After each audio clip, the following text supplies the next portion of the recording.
A criação e queda. No início de tudo, antes mesmo da concepção do tempo, Deus existia como o único ser desde a eternidade. Em um ato majestoso, ele decidiu criar os céus e a terra, dando origem a toda a existência. Uma obra magnífica que refletia sua soberania e criatividade incomparáveis. A coroa de sua criação veio com a formação do homem, moldado à sua própria imagem. Esta criatura singular recebeu o fôlego da vida diretamente de Deus, tornando-se um ser vivo, consciente e dotado de livre-arbítrio. A harmonia reinava nos primeiros dias, e o homem desfrutava da proximidade divina no Éden. No entanto, mesmo neste paraíso, a humanidade enfrentou sua maior provação. Adão e Eva, os primeiros seres humanos, sucumbiram à tentação sutil da serpente. O fruto proibido, oferecido com promessas enganosas, tornou-se o catalisador da queda. A desobediência introduziu o pecado no mundo, alterando irreversivelmente a relação entre Deus e seus filhos. Ao morderem o fruto proibido, Adão e Eva experimentaram a amarga realidade do afastamento de Deus. Suas ações resultaram não apenas em sua própria queda espiritual, mas também na herança do pecado para toda a humanidade. A pureza inicial foi substituída pela consciência do bem e do mal. E o Éden foi deixado para trás, guardado por querubins.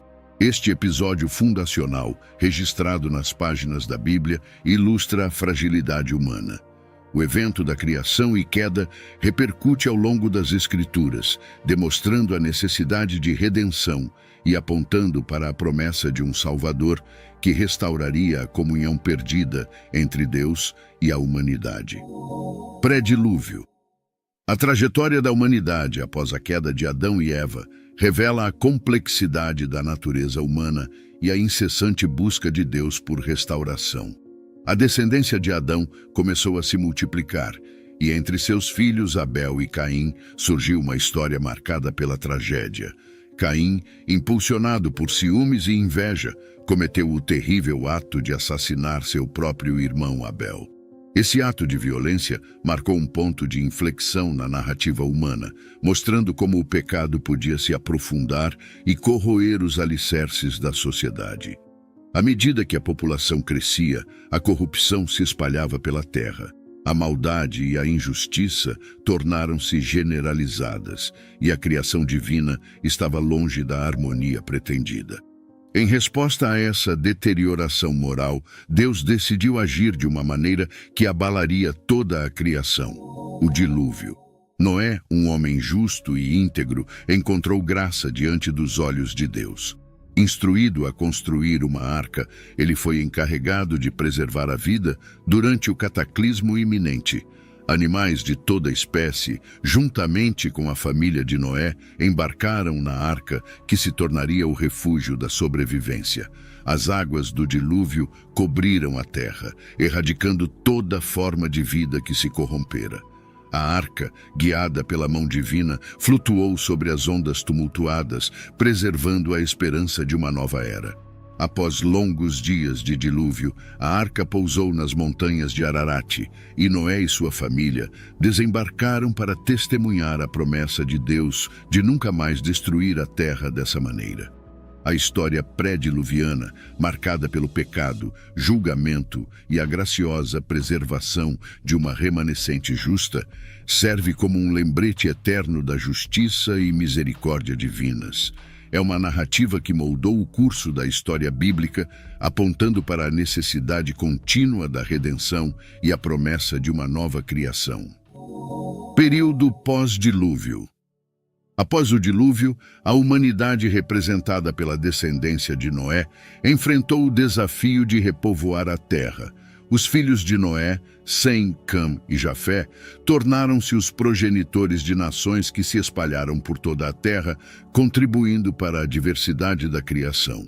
Sem é frequentemente considerado o ancestral dos povos semitas. Seus descendentes incluem grupos como os hebreus, os arameus e os árabes. Notavelmente, através da linhagem de Sem, surge Abraão, que se tornaria uma figura central na história bíblica como o pai das nações e o patriarca dos hebreus. Jafé é tradicionalmente associado a povos indo-europeus. Seus descendentes incluem povos como os gregos, romanos, citas e outros que se espalharam por regiões da Europa e Ásia. A dispersão de Jafé contribuiu para a diversidade étnica e cultural observada nas sociedades antigas. Por outro lado, os descendentes de Cam se espalharam por várias regiões. Entre eles estão os cananeus, egípcios, filisteus e outros grupos. Aqui vale lembrar os episódios de desobediência associados à linhagem de Cam. Certo dia, Noé plantou uma vinha e, ao se embriagar com o vinho, ficou nu dentro de sua tenda. Seu filho mais jovem, Cam, viu a nudez do pai e, em vez de cobri-lo ou manter a discrição, foi contar aos seus irmãos mais velhos, Sem e Jafé. Sem e Jafé, ao contrário de Cam, mostraram respeito pela nudez de seu pai. Eles entraram na tenda de costas, carregando um manto para cobrir Noé, sem olhar para ele. Quando Noé acordou e soube do que aconteceu, ele pronunciou uma maldição sobre a linhagem de Cam, enquanto abençoou as linhagens de Sem e Jafé. Essa genealogia serve como uma base para as narrativas subsequentes da Bíblia, conectando as histórias dos grandes patriarcas, como Abraão, Isaque e Jacó, à humanidade pós-dilúvio. Ela também contribui para a compreensão das diferentes nações e culturas que emergiram na antiguidade, de acordo com a perspectiva bíblica. Os patriarcas. A saga dos patriarcas, marcada por relações familiares complexas e eventos divinamente orquestrados, desempenhou um papel fundamental na história bíblica, moldando a trajetória do povo de Deus. Abraão, inicialmente chamado Abrão, e sua esposa Sara, receberam uma promessa extraordinária de Deus. Eles se tornariam pais, apesar de sua avançada idade. No entanto, Sara, devido à sua idade avançada, não conseguia conceber um filho. Sua impaciência e descrença fez ela sugerir que Abraão tivesse um filho com sua serva, chamada Agar. Agar engravidou, e Ismael nasceu como resultado dessa união. O nascimento de Ismael foi significativo, pois ele foi o primeiro filho de Abraão, embora não tenha sido o filho da promessa divina feita por Deus. A importância de Ismael na narrativa bíblica se estende para além de sua própria história pessoal. Ele se tornou o ancestral de um grupo de povos conhecidos como os ismaelitas, que habitaram principalmente a região desértica da Península Arábica. A Bíblia destaca que Ismael foi abençoado por Deus e se tornou um arqueiro habilidoso. Entretanto, tempos depois, Sara finalmente fica grávida. O nascimento milagroso de Isaque, cujo nome significa riso, foi o cumprimento dessa promessa divina. A alegria de ter um filho trouxe não apenas um herdeiro físico, mas também sinalizou a continuidade da promessa feita a Abraão. Isaque, por sua vez, casou-se com Rebeca, e o casal enfrentou desafios únicos. Rebeca deu à luz a gêmeos, Esaú e Jacó, que desde o útero demonstravam diferenças marcantes. A bênção que originalmente pertencia ao primogênito foi transferida para Jacó por meio de um plano engenhoso. Isso desencadeou uma complexa dinâmica familiar. Após receber a bênção de seu pai, enganando seu irmão Esaú, Jacó fugiu para evitar a fúria de Esaú. Jacó, cujo nome significa aquele que suplanta, teve seu próprio encontro com Deus e teve seu nome mudado para Israel, que significa aquele que luta com Deus. Ele gerou 12 filhos, que se tornaram os líderes das 12 tribos de Israel. Essa prole notável inclui figuras proeminentes como José, cuja história desempenhou um papel crucial na narrativa bíblica. Anos depois, houve o reencontro com Esaú, e, surpreendentemente, os dois irmãos se reconciliaram. A mudança para o Egito marcou um novo capítulo na história dos patriarcas. José, o filho de Jacó, que se tornou um alto oficial no Egito, desempenhou um papel crucial nesse episódio. Devido à fome na terra de Canaã, onde a família de Jacó estava vivendo, José, que agora era uma figura importante no governo egípcio, convidou sua família a se mudar para o Egito, onde teriam acesso a alimentos e sustento. Jacó e seus filhos aceitaram a oferta e se estabeleceram na região de Gósen, uma área fértil do Egito. Ao mudar-se para o Egito, a família de Jacó pôde sobreviver à fome e preservar sua descendência. Este evento foi parte do cumprimento da promessa divina feita a Abraão de que sua descendência seria numerosa. A saga dos patriarcas busca destacar as relações familiares, as complexidades humanas e a fidelidade divina ao cumprir suas promessas através de gerações. Cada passo dessa jornada moldou o cenário para eventos futuros, preparando o terreno para a revelação contínua do plano de Deus na história de seu povo. O Êxodo e deserto. A épica narrativa do Êxodo e a jornada através do deserto revelam não apenas a liderança inspiradora de Moisés, mas também a poderosa intervenção de Deus em prol de seu povo, moldando assim a identidade da nação de Israel. Moisés, um homem escolhido por Deus desde seu nascimento, surgiu como um líder inigualável. Comissionado por Deus para conduzir os filhos de Israel à liberdade, Moisés enfrentou o poderoso faraó, demandando a libertação do povo hebreu. O confronto culminou no milagroso evento do Êxodo, quando Deus, por meio de Moisés, guiou seu povo para fora do Egito. A narrativa atinge seu ápice na travessia do Mar Vermelho. Com as águas divididas miraculosamente, os israelitas caminharam em terra seca, enquanto as ondas formavam uma muralha imponente à sua esquerda e direita. Esse evento não apenas simbolizou a libertação da escravidão, mas também estabeleceu a credibilidade de Moisés como líder designado por Deus. Entretanto, a jornada do Êxodo não terminou com a travessia triunfante. A peregrinação no deserto tornou-se um período de testes, provações e revelação divina. Os israelitas, apesar de testemunharem milagres extraordinários, enfrentaram desafios que colocaram à prova sua fé e confiança em Deus. A peregrinação no deserto foi marcada pela necessidade de aprendizado e purificação. Durante 40 anos, o povo de Israel vagueou, enfrentando escassez de alimentos e água, mas também recebendo orientação divina através de Moisés. Essa jornada moldou a perseverança do povo e as bases para a formação de uma comunidade comprometida com a aliança divina. A liderança de Moisés, ancorada na orientação de Deus, conduziu os israelitas por esse deserto de desafios até o limiar da terra prometida.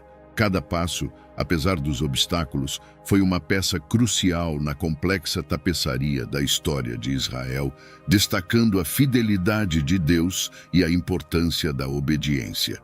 No entanto, devido a uma desobediência registrada em Números capítulo 20, Moisés foi impedido de entrar na terra que Deus prometera aos descendentes de Abraão.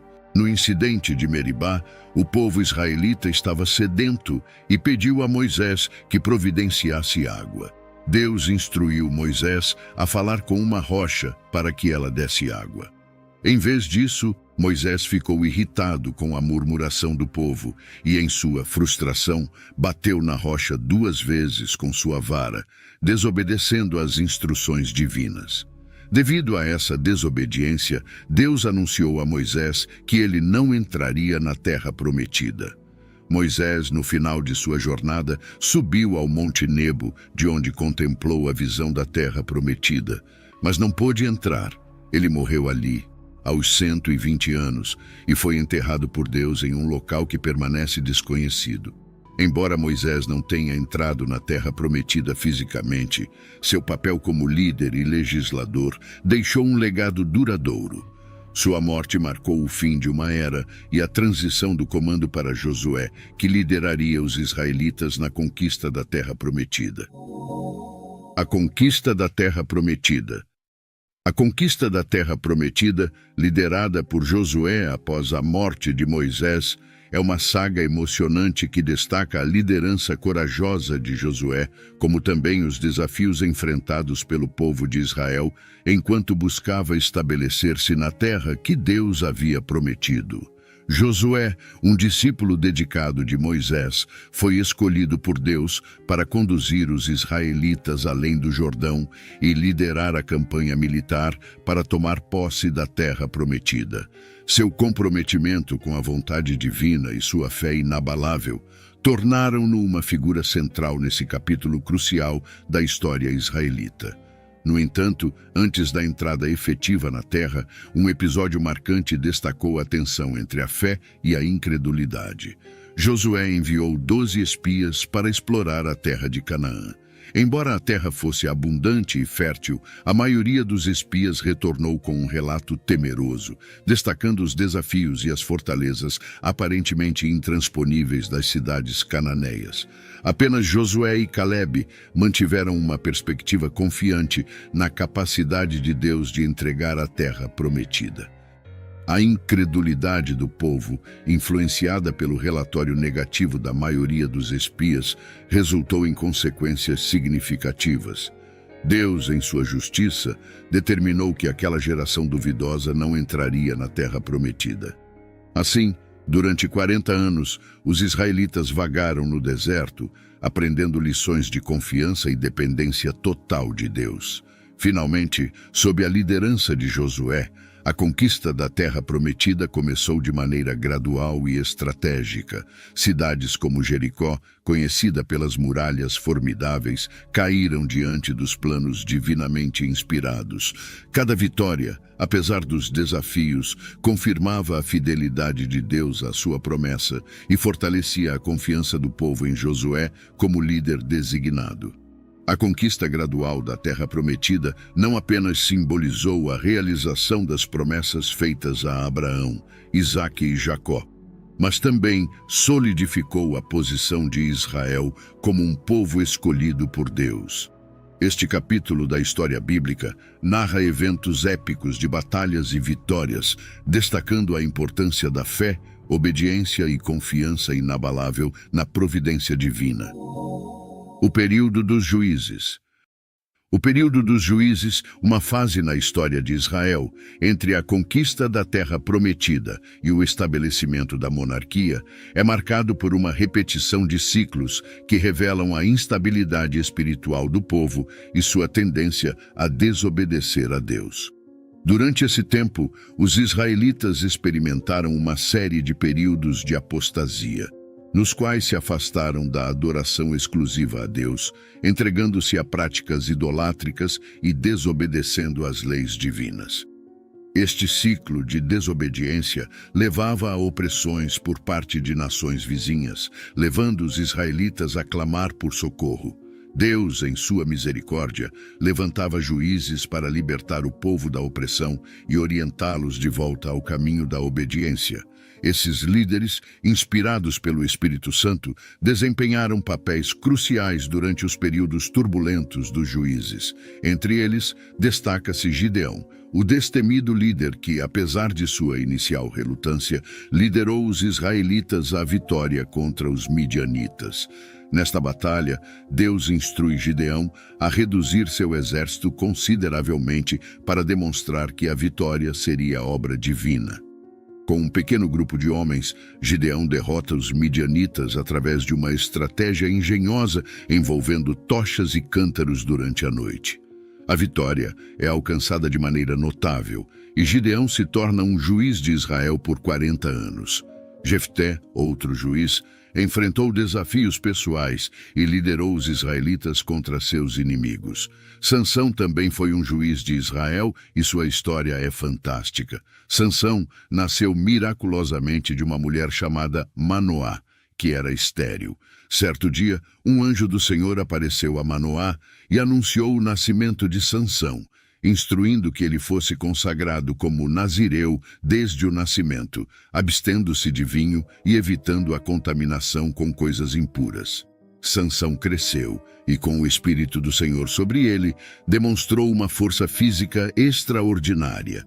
Sansão, apesar das restrições nazireias, se envolveu romanticamente com uma mulher filisteia chamada Dalila. Os líderes filisteus persuadiram Dalila a descobrir a fonte da força de Sansão. Após várias tentativas frustradas, ele finalmente revelou que sua força vinha de seu voto nazireu, especificamente seu cabelo intocado. Dalila cortou o cabelo de Sansão enquanto ele dormia, tirando a fonte de sua força. Os filisteus o capturaram, cegaram e o prenderam. Em um ato de humilhação, Sansão foi forçado a moer grãos em uma prisão. No entanto, durante um grande evento filisteu, Sansão, agora com o cabelo crescido, pediu a Deus uma última demonstração de força. Ele derrubou as colunas do templo onde estava preso, matando a si mesmo e muitos filisteus que estavam presentes. Assim, Sansão sacrificou sua própria vida para libertar Israel da opressão filisteia. Além desses líderes, Samuel emergiu como uma figura proeminente durante o final do período dos juízes. Sua história também merece destaque. Eucana era um homem com duas esposas, Penina e Ana. Ana, a esposa estéril, era profundamente entristecida por não ter filhos, enquanto Penina tinha filhos. Anualmente, a família ia ao santuário de Siló para adorar a Deus. Em uma dessas visitas a Siló, Ana estava tão angustiada por sua infertilidade que orou fervorosamente ao Senhor, prometendo dedicar seu filho a Deus se ele a abençoasse com um filho. Deus ouviu as súplicas de Ana e ela concebeu um filho. Ela o chamou de Samuel, que significa pedido a Deus. Após o desmame de Samuel, Ana cumpriu sua promessa e o levou ao santuário em Siló, entregando-o para servir ao Senhor sob os cuidados do sacerdote Eli. Samuel cresceu no santuário de Siló, onde aprendeu a servir a Deus sob a tutela de Eli. Deus chamou Samuel para ser um profeta desde jovem, e ele se tornou um dos mais proeminentes líderes e juízes de Israel. O período dos juízes é caracterizado pela interação dinâmica entre a infidelidade de Israel, a disciplina divina e a provisão graciosa de Deus através de líderes designados. Essa fase na história de Israel preparou o terreno para a transição para a Era dos Reis, uma nova fase na jornada do povo de Deus. A monarquia. O período da monarquia em Israel foi marcado por eventos de extrema importância, começando com o pedido do povo por um rei, passando pelos reinados de Saul, Davi e Salomão, até a trágica divisão do reino após a morte de Salomão. O desejo do povo por um rei foi motivado pela observação de outras nações ao seu redor que tinham monarcas. Embora essa decisão tenha sido aceita por Deus como um reflexo da vontade do povo, também evidenciou uma certa falta de confiança em Deus como seu governante supremo. Deus, respeitando a escolha do povo, concedeu-lhes um rei, e Saul foi ungido como o primeiro rei de Israel. O reinado de Saul foi marcado por sucessos notáveis, como a vitória sobre os amalequitas, mas também por falhas, incluindo desobediência às instruções divinas. Posteriormente, Davi, um jovem pastor ungido por Samuel, foi escolhido por Deus como rei. Davi se destacou como um líder excepcional, conhecido por suas habilidades militares, seu talento musical e, acima de tudo, por ser um homem segundo o coração de Deus. Salomão, filho de Davi, sucedeu ao trono e liderou Israel em uma era de prosperidade e paz. Seu reinado foi marcado por realizações notáveis, como a construção do templo em Jerusalém, mas também por desafios, incluindo a crescente carga tributária e o descontentamento entre o povo. Após a morte de Salomão, o reino de Israel foi dividido em duas partes: o reino de Israel ao norte e o reino de Judá ao sul. Isso aconteceu devido à insatisfação com a gestão tributária de Salomão e resultou em uma divisão que eventualmente levou a sérias consequências para ambas as nações. O reino de Israel ao norte experimentou uma série de governantes, muitos dos quais seguiram caminhos longe da obediência a Deus. a idolatria tornou-se prevalente, e líderes como Acabe e Jorão lideraram o povo para longe da adoração exclusiva ao Senhor. Profetas como Elias e Eliseu foram enviados por Deus para confrontar a idolatria e convocar o povo ao arrependimento. A desobediência persistente levou ao castigo divino, culminando na queda do Reino do Norte, diante da invasão assíria e no exílio do povo de Israel. Enquanto isso, no Reino do Sul, Judá, a linhagem de Davi continuou a governar. Houve períodos de obediência e reforma, notavelmente durante os reinados de reis como Josafá, Ezequias e Josias. No entanto, Judá também enfrentou sérios desafios espirituais, com reis como Acaz e Manassés liderando o povo em direção à idolatria. Profetas como Isaías e Jeremias foram chamados para advertir e chamar Judá ao arrependimento. Mesmo com essas admoestações, a persistência na desobediência levou ao exílio babilônico e à destruição de Jerusalém e do templo. A história tanto de Israel quanto de Judá está repleta de episódios de idolatria, onde o povo se voltou para deuses falsos, abandonando o Senhor. Em resposta, Deus enviou uma série de profetas para alertar e chamar à responsabilidade. Profetas como Isaías, Jeremias, Oséias e Amós destacaram as consequências espirituais e temporais da desobediência. A disciplina divina manifestou-se através de eventos como invasões estrangeiras, exílio e a destruição de cidades. A história dos reinos do Norte e do Sul serviria como um lembrete perpétuo da importância da lealdade a Deus e das consequências espirituais associadas à escolha da desobediência. O cativeiro babilônico. O cativeiro babilônico representa um dos períodos mais sombrios da história de Israel, marcado pela queda de Jerusalém, o exílio do povo para a Babilônia e, paradoxalmente, pela atuação notável de profetas como Jeremias, Ezequiel e Daniel. A narrativa do cativeiro babilônico inicia-se com a invasão do rei Nabucodonosor II e suas tropas babilônicas em Jerusalém. Este evento culminou na destruição do templo e na deportação da população judaica para a Babilônia, um exílio que durou décadas. A cidade que antes era o símbolo da presença divina foi reduzida a escombros, e o povo escolhido de Deus foi levado cativo para uma terra estrangeira. Em meio a essa crise, surgiram profetas notáveis que desempenharam papéis cruciais em orientar e confortar o povo exilado. Jeremias, conhecido como o profeta das lágrimas, antecipou a destruição iminente de Jerusalém e exortou o povo a aceitar a disciplina divina. Daniel, um cativo na corte babilônica, destacou-se por sua fidelidade a Deus em meio às adversidades e sua habilidade interpretativa dos sonhos e visões. E Ezequiel, que estava entre os exilados, transmitindo visões e mensagens simbólicas, enfatizando a importância do arrependimento e da esperança em um futuro restaurado.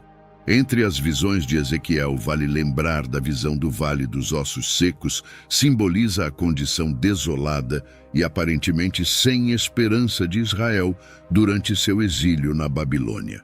Os ossos secos representam a nação de Israel naquele período, desprovida de vida espiritual e nacional. O ato de profetizar sobre os ossos e vê-los voltar à vida representa a promessa de Deus de restaurar Israel. Isso simboliza a futura restauração espiritual, a reunificação da nação e o retorno do exílio. O período do cativeiro babilônico também foi marcado por um processo de purificação espiritual. Longe de sua terra e do templo, o povo de Israel enfrentou uma oportunidade para reflexão e arrependimento. Deus, em sua misericórdia, não abandonou seu povo, mesmo durante o exílio. Através dos profetas, ele ofereceu palavras de consolo, promessas de restauração e instruções para buscar a paz da cidade onde foram exilados. O exílio babilônico tornou-se uma temporada de reavivamento espiritual. o povo começou a buscar a Deus de maneira mais intensa, reconhecendo a necessidade de arrependimento e a importância da aliança com o Senhor. Este período de purificação preparou o terreno para o retorno à Terra Prometida e a reconstrução do templo após o decreto de Ciro, o rei persa. A restauração. O período de restauração marca um capítulo caracterizado pelo retorno do povo à Terra Prometida, a reconstrução do templo e dos muros de Jerusalém, o ensino da lei e um notável despertamento espiritual. Após décadas de cativeiro babilônico, o rei persa Ciro emitiu um decreto permitindo que os judeus retornassem à sua terra natal.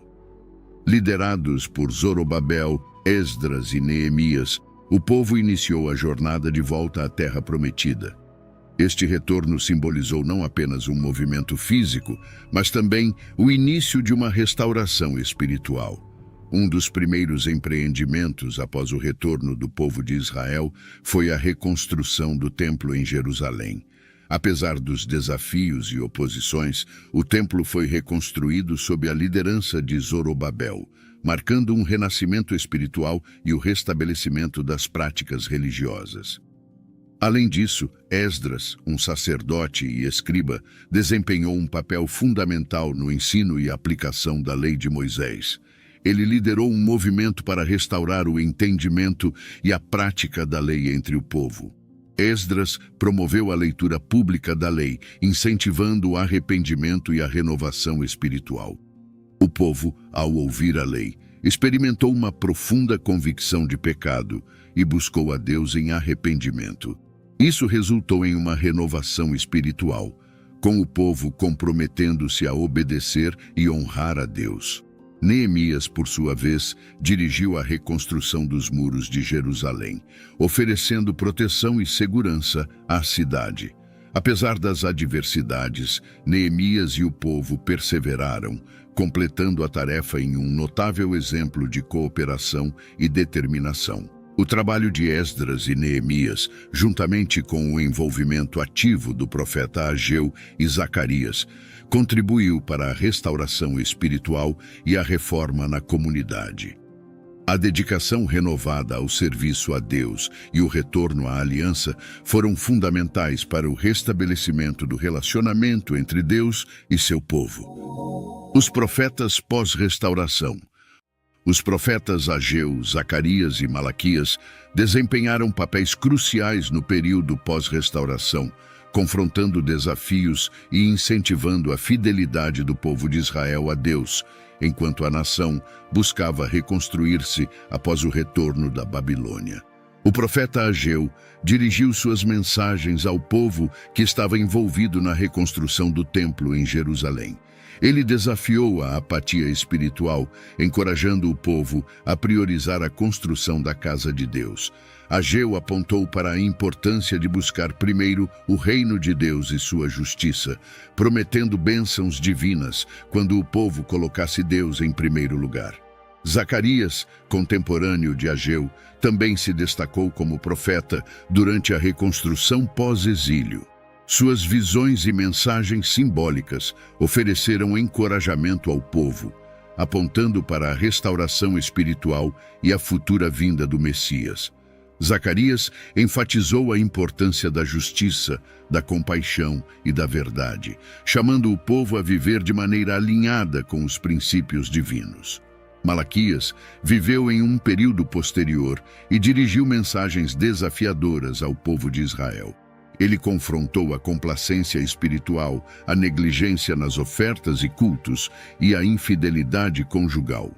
Malaquias destacou a necessidade de um relacionamento verdadeiro com Deus, exortando o povo a se arrepender e retornar à aliança.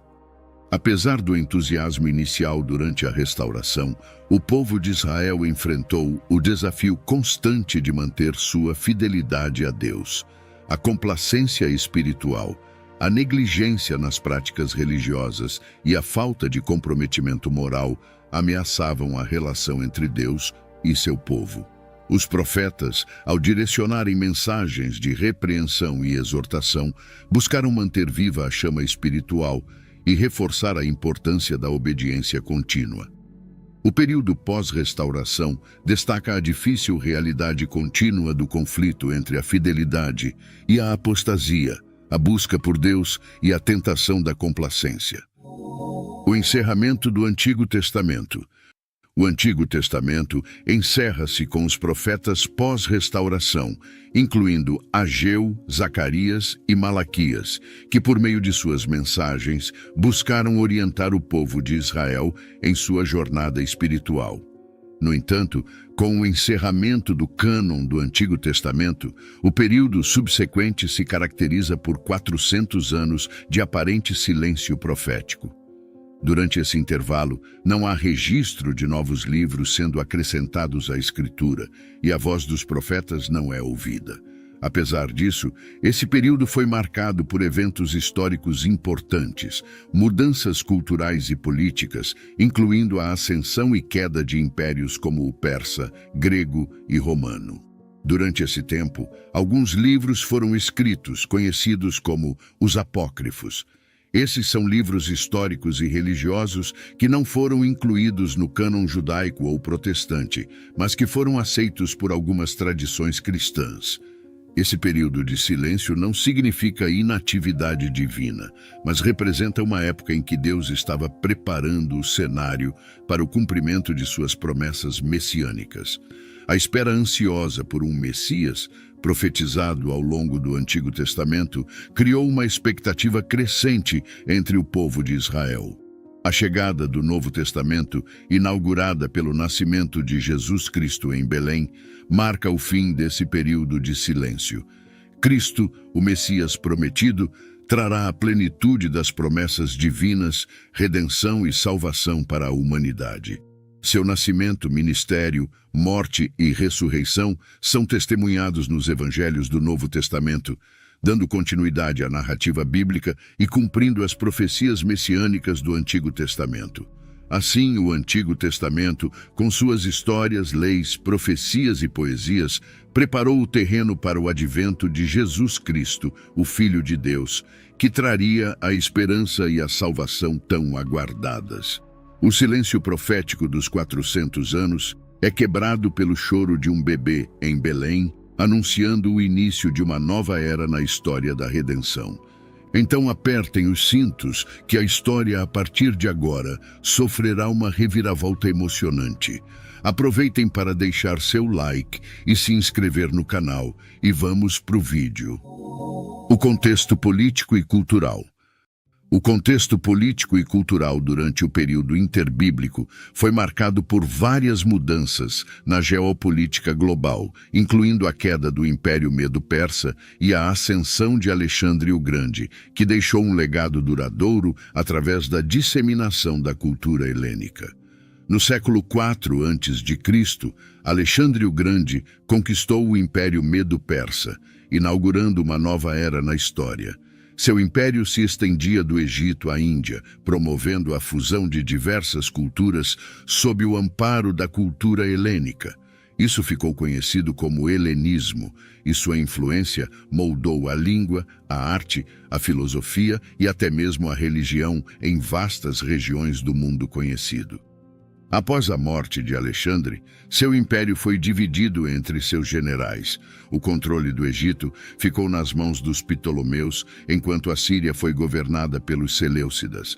A região de Israel tornou-se um campo de batalha entre esses dois impérios, trazendo vários desafios para o povo judeu. Sob os Ptolomeus, o povo judeu experimentou um período relativamente pacífico e relativo controle sobre suas práticas religiosas. No entanto, com a ascensão dos Seleucidas, especialmente com Antíoco IV Epifânio, a situação mudou drasticamente.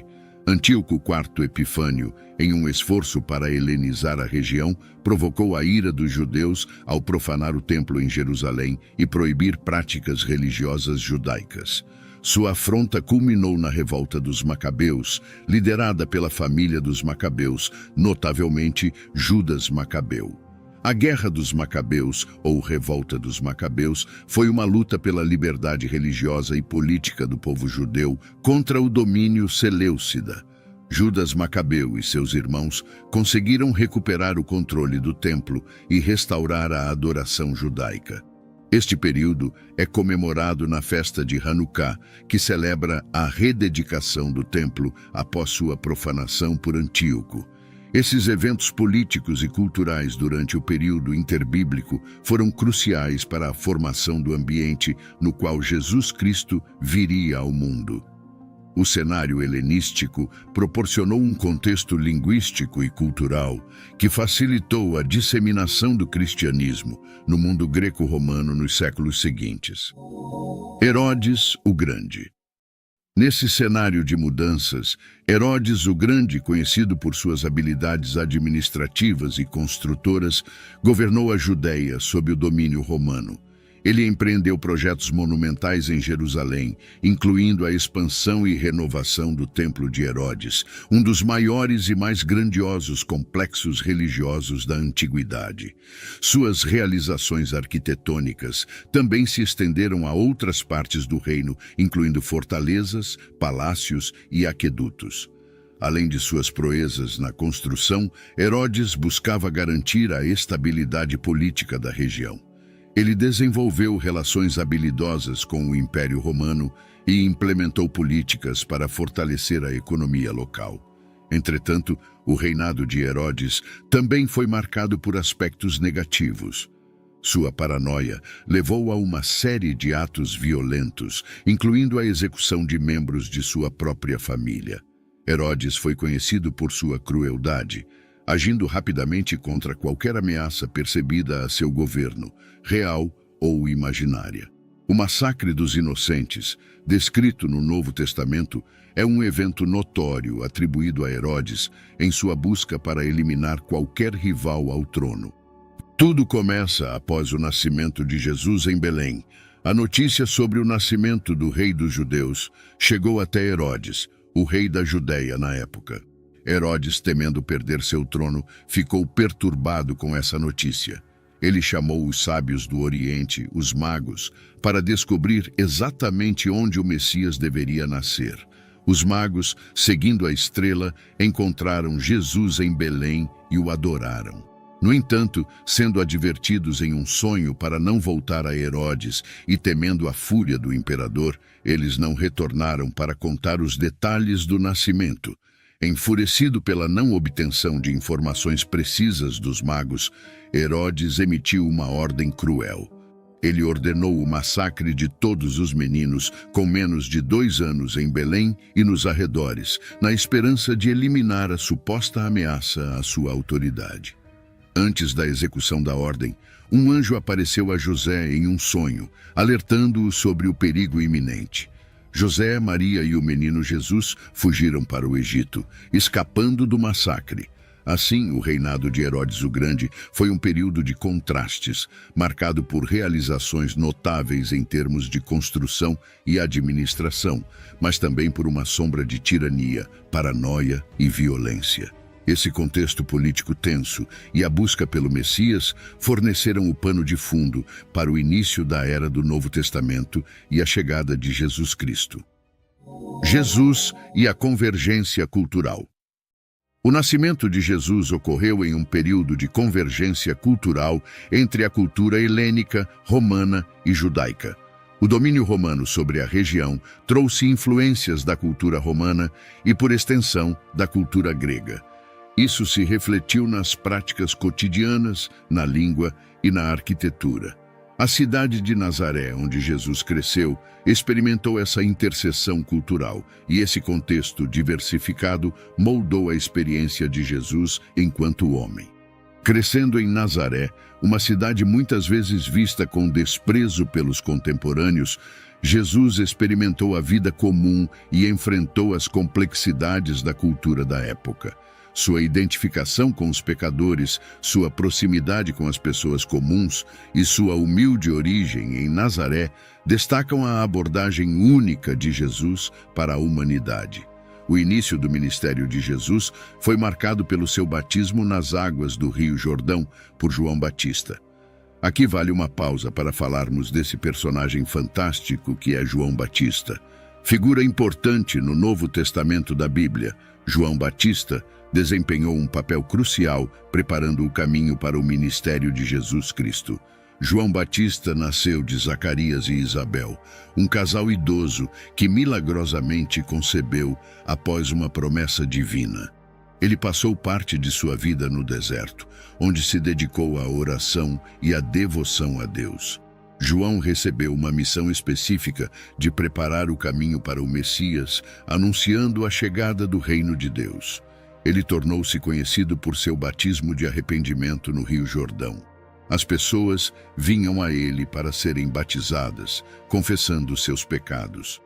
João pregava sobre arrependimento, a chegada do reino de Deus e anunciava que alguém mais poderoso do que ele estava para vir. Quando Jesus veio para ser batizado por João no Jordão, João reconheceu a superioridade de Jesus e testemunhou que ele era o Cordeiro de Deus que tira o pecado do mundo. João destacou a importância de Jesus, dizendo que ele próprio não era digno de desamarrar as sandálias de Jesus. Esse evento simbólico não apenas marcou o início público da missão de Jesus, mas também demonstrou a sua identificação com a humanidade, ao se submeter ao batismo destinado ao arrependimento dos pecados.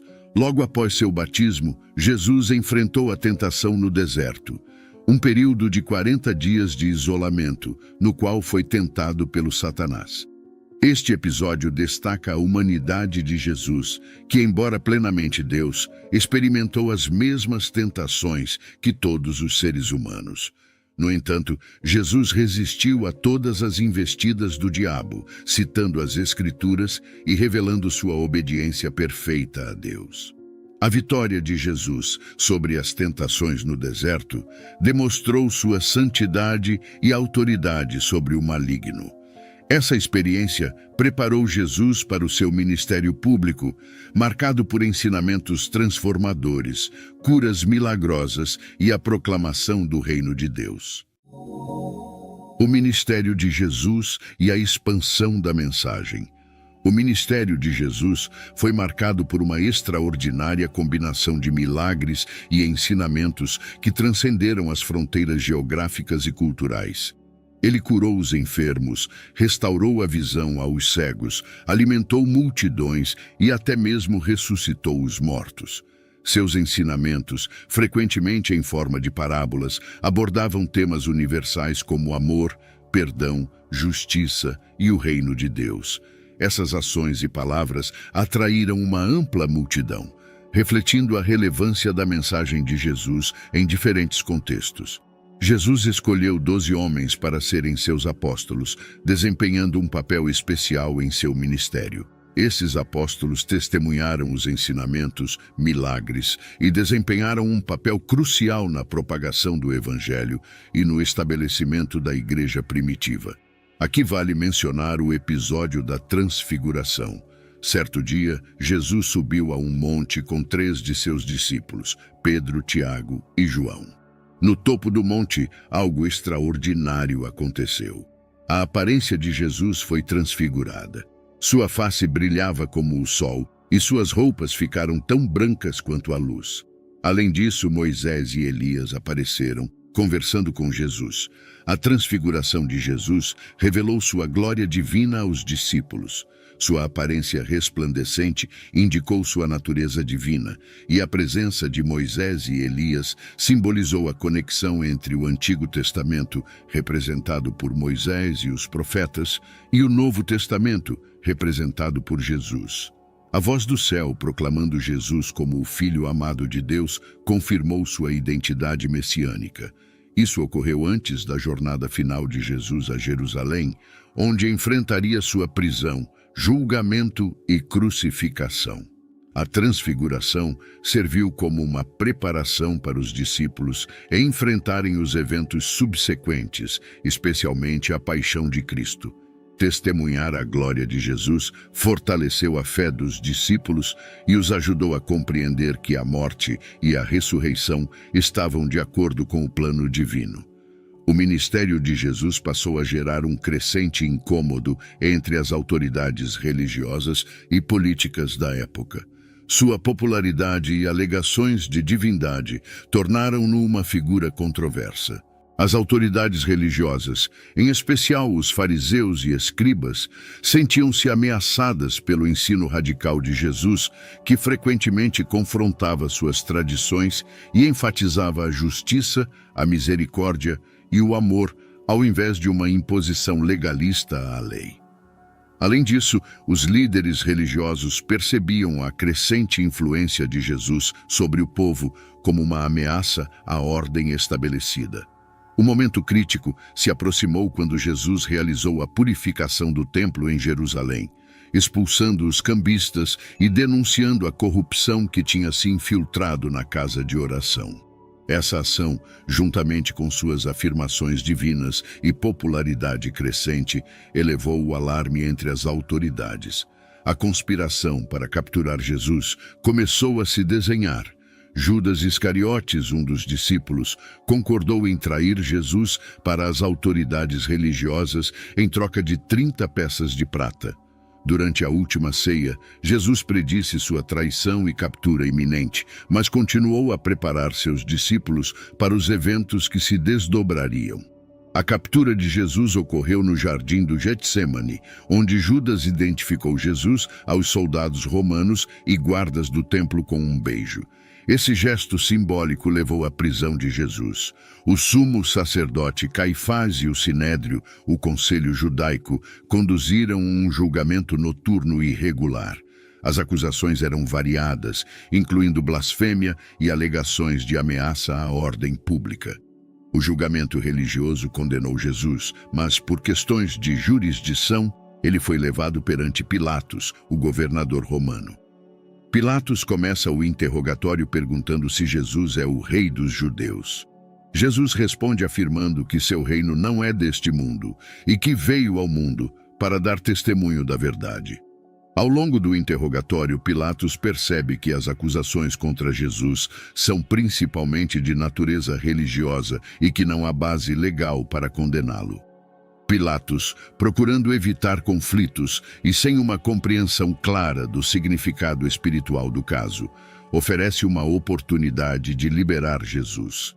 Durante a festa da Páscoa, era costume que o governador romano libertasse um prisioneiro escolhido pela multidão como um gesto de boa vontade. Pilatos vê isso como uma oportunidade de libertar Jesus sem enfrentar uma revolta da multidão. Então, Pilatos apresenta a opção à multidão reunida na Praça do Pretório: libertar Jesus, que era conhecido por suas obras milagrosas e ensinamentos, ou Barrabás, um prisioneiro rebelde e assassino. A influência dos líderes religiosos é evidente quando eles incitam a multidão a pedir a libertação de Barrabás. Eles manipulam as emoções da população, sugerindo que Barrabás é um patriota que luta contra a ocupação romana, enquanto Jesus é retratado como uma ameaça à ordem estabelecida. A multidão, influenciada e instigada pelos líderes religiosos, grita por Barrabás. Pilatos, percebendo a crescente agitação da multidão, lava as mãos simbolicamente, declarando que é inocente do sangue de Jesus. Ele cede à pressão da multidão e à ameaça de tumulto, condenando Jesus à crucificação. Assim, Jesus foi levado ao Calvário, onde foi crucificado entre dois criminosos. Sua morte na cruz foi uma execução cruel, mas também cumpriu um propósito maior: a redenção da humanidade por meio do sacrifício do Filho de Deus. Após a morte de Jesus na cruz, uma série de eventos extraordinários ocorreram, marcando o clímax e a conclusão da narrativa da paixão. A ressurreição.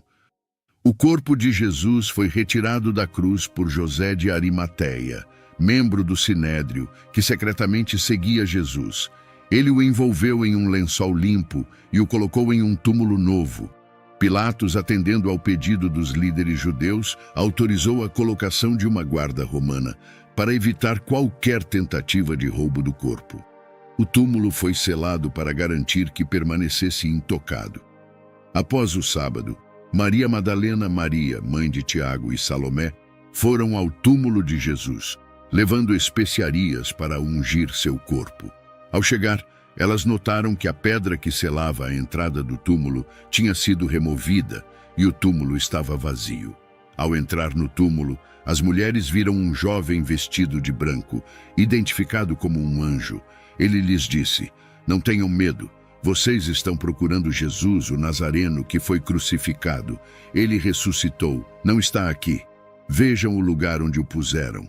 O anjo instruiu as mulheres a contar aos discípulos e a Pedro que Jesus havia ressuscitado e que eles o veriam na Galileia. Enquanto as mulheres saíam apressadas para dar a notícia, Jesus mesmo apareceu a Maria Madalena perto do túmulo, revelando-se a ela. Além de Maria Madalena, Jesus apareceu a várias pessoas e grupos nos dias seguintes. Isso incluiu os discípulos no caminho de Emaús, os discípulos reunidos em um quarto trancado e a Pedro individualmente. Cada uma dessas aparições serviu para confirmar a realidade da ressurreição. Alguns discípulos, inicialmente, duvidaram da notícia da ressurreição. Tomé, em particular, expressou ceticismo até que Jesus apareceu a ele, permitindo que tocasse suas feridas. Esses encontros serviram para dissipar dúvidas e fortalecer a fé dos discípulos.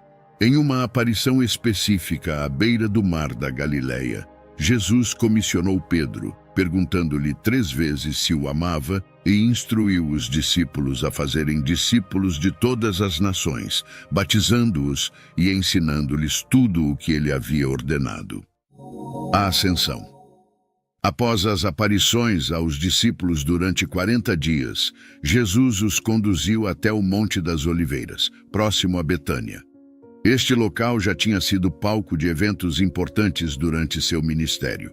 No topo do monte, Jesus deu instruções finais aos discípulos, renovando sua comissão para serem testemunhas dele até os confins da terra.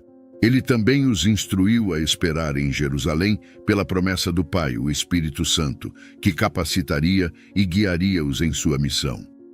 Enquanto abençoava os discípulos, Jesus começou a ascender aos céus diante de seus olhos. Este evento foi testemunhado pelos apóstolos, que viram Jesus subir gradualmente até que uma nuvem o envolveu, ocultando-o de sua vista. Enquanto os discípulos ainda estavam olhando para o céu, 2 homens vestidos de branco, certamente anjos, apareceram e lhes perguntaram por que estavam olhando para o céu. Foi aí que eles então anunciaram que Jesus voltaria da mesma maneira que os discípulos o tinham visto partir. A ascensão deixou os discípulos maravilhados, mas também os encheu de confiança e esperança. Eles entenderam que Jesus havia retornado à glória celestial e que a promessa do Espírito Santo seria cumprida em breve. Após a ascensão, os discípulos voltaram para Jerusalém, como Jesus havia instruído. Lá, eles se reuniram em oração e comunhão, aguardando o cumprimento da promessa do Espírito Santo. A ascensão de Jesus tem significado teológico profundo. Ela confirma a exaltação de Cristo à direita de Deus Pai, indicando sua soberania e autoridade. Também inaugura a fase da história da redenção, em que os discípulos, capacitados pelo Espírito Santo, levariam adiante a mensagem do Evangelho para o mundo. A ascensão de Jesus não é uma despedida, mas uma preparação para o envio do Espírito Santo e uma antecipação de sua volta. A propagação do Evangelho. Os apóstolos desempenharam um papel crucial na expansão da mensagem de Jesus, levando o Evangelho a várias partes do mundo conhecido. O livro de Atos narra suas viagens missionárias, começando em Jerusalém e se estendendo a lugares como Antioquia, Ásia Menor, Grécia e Roma. Entretanto, o crescimento da igreja não foi isento de desafios. Perseguições surgiram, especialmente em Jerusalém, levando à dispersão dos crentes e à disseminação da mensagem cristã.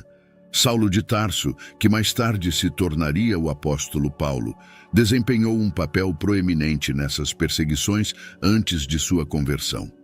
As perseguições, embora destinadas a suprimir o movimento cristão, ironicamente contribuíram para a expansão da igreja. Os crentes dispersos por diferentes regiões levaram consigo a mensagem de Jesus. Paulo, após sua conversão, tornou-se um dos mais ardentes propagadores do Evangelho, viajando extensivamente e estabelecendo comunidades cristãs. Suas viagens missionárias, registradas principalmente no livro de Atos, foram empreendimentos incansáveis para proclamar o Evangelho em diversas regiões do mundo conhecido. Em Filipos, sua pregação levou à conversão de Lídia e de um carcereiro, resultando na fundação da igreja naquela cidade. Em Tessalônica, sua mensagem alcançou judeus e gentios, levando à formação de uma comunidade cristã significativa. Em Corinto, Paulo permaneceu por um tempo considerável, estabelecendo uma igreja que se tornaria central para suas correspondências. Além de suas atividades missionárias, Paulo deixou um legado duradouro através das epístolas que escreveu para as igrejas que fundou ou para colaboradores. Suas cartas, agora parte do Novo Testamento, oferecem instruções teológicas, éticas e práticas para os cristãos. Epístolas como Romanos, Coríntios, Gálatas e Filipenses são exemplos do rico ensinamento de Paulo. Apesar de seu impacto significativo, Paulo enfrentou inúmeros desafios. Ele foi preso em várias ocasiões devido à sua pregação e ensino. Suas viagens missionárias frequentemente o colocaram em situações perigosas, sujeito à hostilidade tanto de autoridades romanas quanto de judeus que resistiam à mensagem cristã. Paulo também enfrentou perseguições de dentro das próprias comunidades cristãs, às vezes devido a desentendimentos teológicos ou diferenças de abordagem pastoral. No entanto, ele perseverou diante dessas adversidades, mantendo um compromisso firme com a disseminação do Evangelho e o fortalecimento das igrejas que havia fundado. No ano 64 depois de Cristo, um grande incêndio devastou Roma. O imperador Nero, buscando desviar as suspeitas sobre si, culpou os cristãos pela tragédia. Isso marcou o início de uma intensa perseguição aos seguidores de Cristo. Os cristãos foram acusados injustamente, sofrendo prisões, torturas e execuções. Esse período de perseguição, liderado por Nero, é historicamente marcante e é mencionado nas obras de historiadores como Tácito. Durante essa perseguição, o apóstolo Paulo foi preso novamente em Roma. Diferentemente de sua primeira prisão, que permitiu alguma liberdade, essa segunda prisão foi mais severa.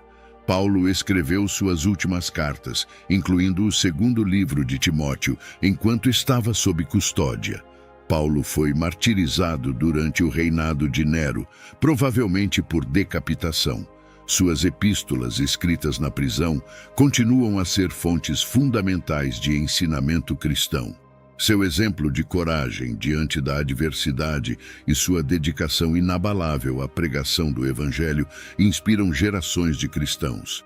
Esse contexto histórico das perseguições em Roma é relevante para entender o livro de Apocalipse.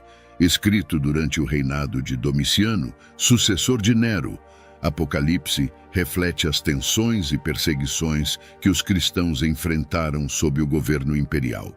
O autor, o apóstolo João, escreveu em um período de intensa pressão sobre a comunidade cristã. O Apocalipse usa simbolismo apocalíptico para transmitir uma mensagem de esperança e vitória final para os seguidores de Cristo, mesmo diante da perseguição e tribulação.